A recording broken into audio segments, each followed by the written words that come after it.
Shalom bagi kita semuanya. Firman Tuhan untuk kita hari ini dari Yeremia pasal 45. Firman yang disampaikan oleh Nabi Yeremia kepada Baruk bin Neria. Waktu Baruk dalam tahun keempat pemerintahan Yoyakim bin Yosia Raja Yehuda menuliskan segala firman tersebut dalam sebuah kitab, langsung dari mulut Yeremia. Beginilah firman Tuhan, Allah Israel, tentang engkau, hai Baruk. Oleh karena engkau telah berkata, celakalah aku, sebab Tuhan telah menambahkan kedukaan kepada penderitaanku. Aku lesu karena keluh kesahku, dan aku tidak mendapat ketenangan.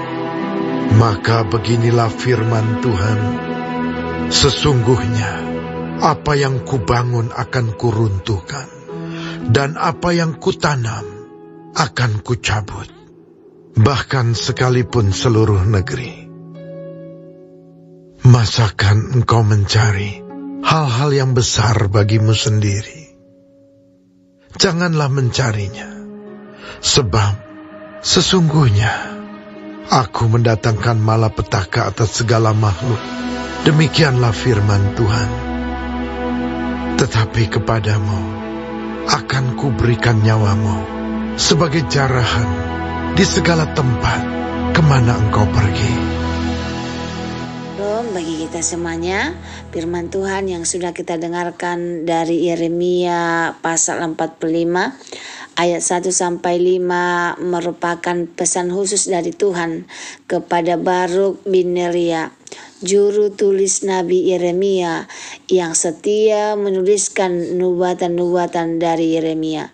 Peristiwa ini terjadi pada tahun keempat pemerintahan Raja Yoyakim, sekitar 605 sebelum Masehi, ketika Yehuda sedang berada dalam masa kesulitan karena ancaman Babel. Ayat 1-3 itu keluh kesah Baruk. Baruk mengungkapkan keluh kesahnya kepada Tuhan karena merasa tertindas oleh situasi yang sulit. Ia mengalami penderitaan, kelelahan, dan tidak mendapatkan ketenangan. Kemungkinan besar Baruk mengalami tekanan batin karena ia terlibat dalam pelayanan Nabi Yeremia yang tidak populer. Sebagai juru tulis yang dekat dengan Yeremia, ia juga menghadapi ancaman dari raja dan rakyat yang menolak pesan Tuhan. Lalu selanjutnya jawab Tuhan. Tuhan menjawab keluhan Baruk dengan menegaskan bahwa situasi di Yehuda memang akan semakin buruk. Tuhan akan meruntuhkan dan mencabut apa yang telah ia bangun, yaitu bangsa Yehuda, sebagai akibat dari dosa mereka. Namun Tuhan juga memberi peringatan kepada Baruk agar tidak mencari hal-hal besar bagi dirinya sendiri. Artinya Baruk seharusnya tidak mengharapkan kenyamanan atau kehormatan pribadi dalam situasi yang sulit ini. Sebagai penghibur, Tuhan berjanji untuk melindungi nyawa Baruk. Meskipun Yehuda akan dihancurkan dan rakyatnya mengalami pembuangan, Tuhan akan menyelamatkan Baruk kemanapun ia pergi. Ini adalah janji perlindungan di tengah-tengah kehancuran.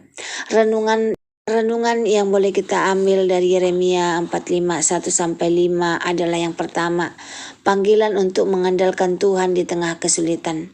Baruk mengeluh karena ia merasa terlalu banyak beban dalam hidupnya.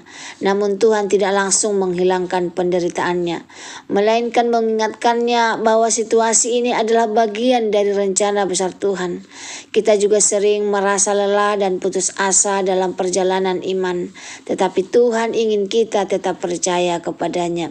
Yang kedua, jangan mengejar hal-hal besar bagi diri sendiri. Tuhan menegur Baruk karena ia mungkin menginginkan kehidupan yang lebih nyaman atau sukses di tengah kesulitan. Namun Tuhan mengingatkan bahwa hidup bukan hanya tentang mencari kenyamanan atau kebesaran diri, tetapi tentang mengikuti kehendak-Nya. Ini mengajarkan kita untuk tidak menjadikan ambisi pribadi sebagai tujuan utama dalam hidup, terutama jika itu bertentangan dengan rencana Tuhan. Yang terakhir, Tuhan menjaga orang yang setia kepadanya. Meskipun Baruk tidak mendapatkan hidup yang mudah, Tuhan berjanji untuk melindunginya. Demikian juga kita mungkin menghadapi banyak kesulitan dalam kehidupan, tetapi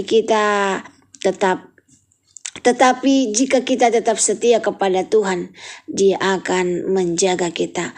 Pesan ini mengingatkan kita untuk tetap setia dalam panggilan Tuhan. Bahkan ketika situasi hidup terasa berat, Tuhan lebih peduli untuk membentuk karakter kita daripada memberikan kenyamanan yang sementara. Semoga firman Tuhan ini menjadi berkat bagi kita. Terima kasih, Tuhan memberkati. Sampai ketemu di renungan berikutnya. Shalom.